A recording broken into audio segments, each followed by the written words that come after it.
ও গো চাঁদ,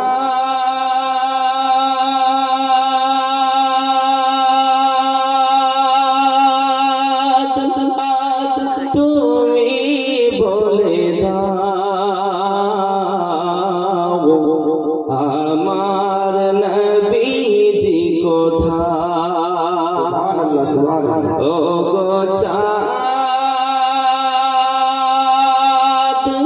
তুমি বলে দাও আমার নবীজি কোথায়।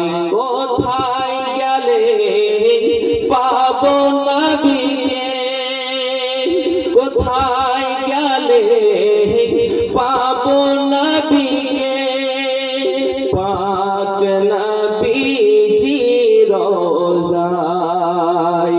ও গো চাঁদ, তুমি বলে দাও আমার নবীজি কোথায়। লাখো লাখো হাজিরা হজ পাকে যায়,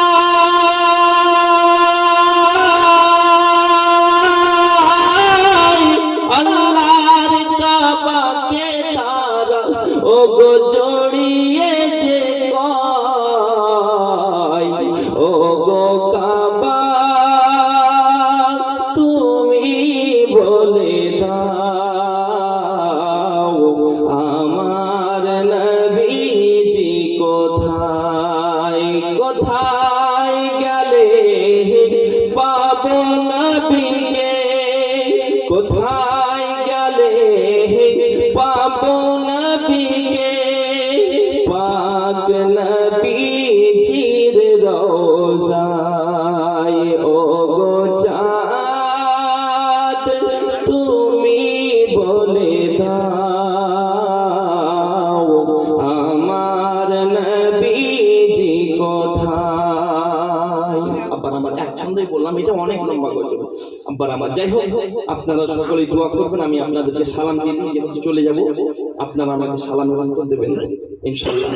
আর আপনারা সকলে আপনাদের এই দিঘুরি, তারপরে এই সাইডের সাহেবনগর আর এই আশেপাশে অনেক ছেলে পড়াশোনা করে, এই যে মাওলানা সাহেব দেখছেন, ইনিও আমার মাদ্রাসায় গেছেন, উনিও পড়িয়ে এসেছেন ফ্রিতে, 1 টাকাও নেন। এইটা আমি শুনেছি, আমি তখন ছিলাম না। ইনারও যথেষ্ট ভালোবাসা, সে মাদ্রাসার জন্য মনে করেন যদি কেউ আজকের জন্য বলছি যে হুজুরের হাতে 100 টাকা দিব বা 10 টাকা দিতে পারে, এটা মাদ্রাসার জন্য আমি বলি বিভিন্ন জায়গায়। আবার আমার বহু টাকা আমি আদায় করে নিয়ে আসছি, এটা না আয়াসের লোক সকলেই জানেন, বুঝতে পারলেন।